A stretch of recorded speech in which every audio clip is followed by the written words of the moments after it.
तो नमस्कार दोस्तों, स्वागत है आपका एक बार फिर से यूट्यूब चैनल में। तो दोस्तों, आपके लिए खुशखबरी की बात है कि जो राजस्थान हाई कोर्ट जोधपुर है उसके द्वारा सिस्टम असिस्टेंट के लिए एक भर्ती निकाली गई है। तो आज हम इस वीडियो में बात करेंगे कि इस भर्ती के लिए जो आपकी क्वालिफिकेशन है वो क्या मांगी गई है, फॉर्म भरना कब से स्टार्ट होंगे और एग्ज़ाम पैटर्न क्या क्या रहेगा। तो चलिए शुरू करते हैं इस वीडियो को। तो सबसे पहले बात कर लेते हैं, जो इसका विज्ञापन जारी हुआ है वो आज ही जारी हुआ है 18 तारीख को। और इसके अलावा बात कर लेते हैं, जो इसका पे ग्रेड है वो है L8। L8 का मतलब होता है 2800 ग्रेड पे। तो इसकी सैलरी से रिलेटेड मैं एक और अलग वीडियो बना दूंगा, इसमें आपको बिल्कुल क्लियरली समझा दूंगा। तो आज इस वीडियो में हम बात करेंगे केवल इसकी क्वालिफिकेशन की, और फॉर्म कब से स्टार्ट होंगे, कौन कौन फॉर्म भर सकता है और इसका सिलेबस क्या रहेगा। तो चलिए देखते हैं आगे। तो सबसे पहले बात कर लेते हैं कि जो आपकी ये वैकेंसी है वो कुल कितने पदों पर निकली है। तो जो ये वैकेंसी है वो है आपके टोटल 230 पदों पर। कितनी?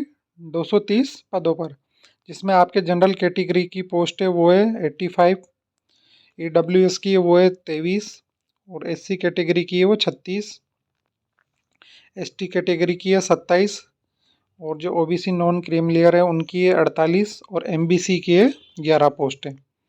तो पोस्टों से रिलेटेड आपको समझ में आ गया होगा, आप इसका स्क्रीनशॉट भी ले सकते हैं।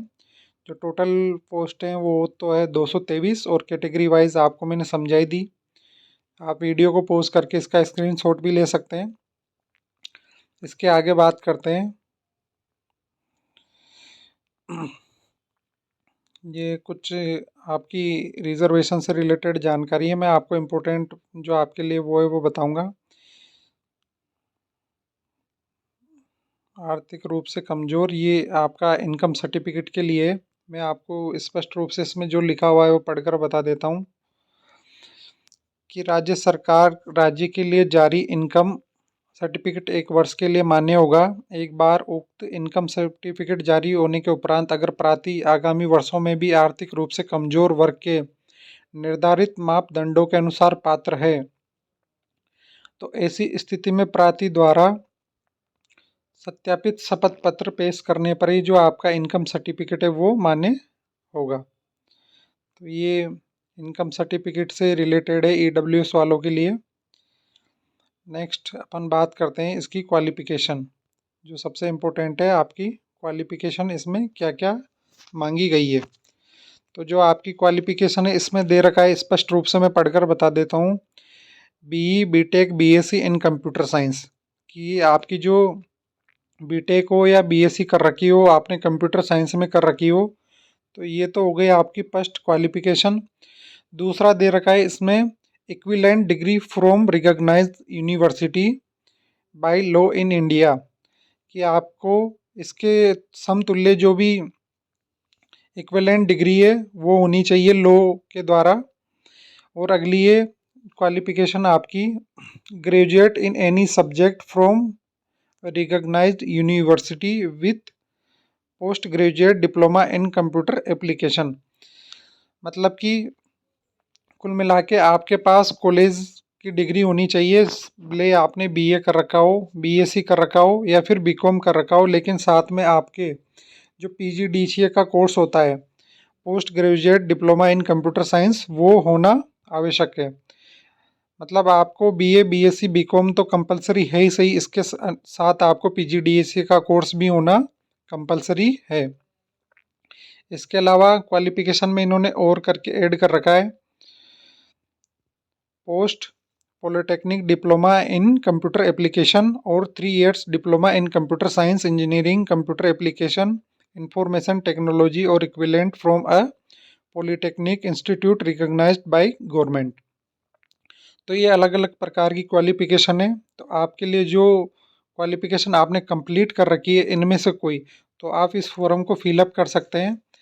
तो मैक्सिमम स्टूडेंट के जो होता है वो होता है कि आप ग्रेजुएट है, आपने BA BSc BCom कर रखा होगा, लेकिन साथ में आपको इसमें PGDCA का कोर्स भी कंपलसरी मांगा है। तो एजुकेशन से रिलेटेड आपका डाउट क्लियर हो गया होगा। आगे बात कर लेते हैं एज की। तो एज लिमिट इसमें आपके कम से कम 18 साल और मैक्सिमम 40 साल इसमें डिसाइड की गई है कि आप कम से कम 18 साल के होने चाहिए, और ये एज होनी चाहिए आपकी 1/1/2025 को आप कम से कम 18 और मैक्सिमम 40 ईयर से ज़्यादा नहीं होने चाहिए। बात कर लेते हैं परीक्षा शुल्क की। जो आपका एग्जामिनेशन फीस है वो, तो इसमें दे रखा है EWS अति पिछड़ा वर्ग और अन्य राज्य के आवेदक है उनके लिए 750 रुपये, और राजस्थान राज्य के अन्य पिछड़ा वर्ग अति पिछड़ा वर्ग नॉन क्रीमिलियर श्रेणी आर्थिक रूप से कमजोर वर्ग के आवेदक 600 रुपये, और राजस्थान राज्य के अनुसूचित जाति अनुसूचित जनजाति दिव्यांगजन के लिए 450 रुपये। ये हो गया आपका फीस से रिलेटेड। अगला दे रखा है इन्होंने परीक्षा शुल्क की वापसी। परीक्षा शुल्क की वापसी से संबंधित किसी दावे पर विचार नहीं किया जाएगा, मतलब कि अगर आपका एक बार फॉर्म फिल हो गया तो आपका कोई फीस रिफंड नहीं होगी।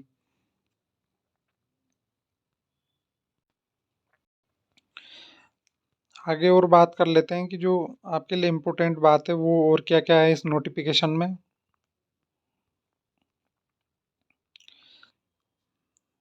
अगला स्टेप आता है आपका सिलेबस का, कि जो आपका एग्ज़ाम पैटर्न है वो किस प्रकार रहेगा। तो मैं आपको क्लियरली इसमें जो लिखा हुआ है वो अच्छी तरीके से बता दूंगा।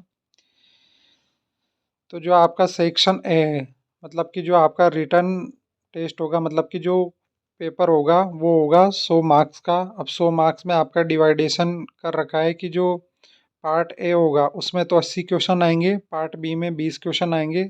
जो पार्ट ए में 80 क्वेश्चन आएंगे वो कंप्यूटर नॉलेज से रिलेटेड आएंगे, और जो पार्ट बी के 20 क्वेश्चन आएंगे वो आएंगे आपके जनरल नॉलेज और इंग्लिश से रिलेटेड। और ये आपका पेपर होगा वो होगा 2 घंटे का। और इसमें दे रखा है कि जो आपके मिनिमम मार्क्स है SC ST और PH मतलब कि फिजिकली हैंडीकैप कैंडिडेट है उनके लिए 40%, और जो अदर कैंडिडेट है उनके लिए 45%। तो समझ में आ गया होगा जो आपका पेपर होगा वो होगा 100 नंबर का। 100 क्वेश्चन आएंगे, 80 क्वेश्चन आएंगे कंप्यूटर के, और 20 क्वेश्चन आएंगे जनरल नॉलेज एंड इंग्लिश के। इसके अलावा इसमें दे रखा है कि जो आपका पेपर होगा वो OMR बेस होगा, मतलब कि ऑफलाइन होगा, और there shall be no negative marking, कि नो नेगेटिव मार्किंग मतलब कि आपकी जो नेगेटिव मार्किंग है वो इसमें नहीं होगी।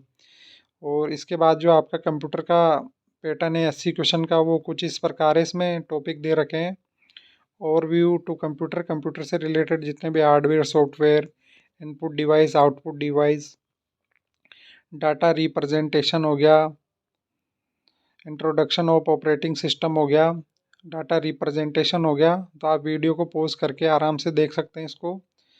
टॉपिक में एक एक पार्ट आपके मेंशन किया हुआ है कि कंप्यूटर में आपके क्या क्या आएगा।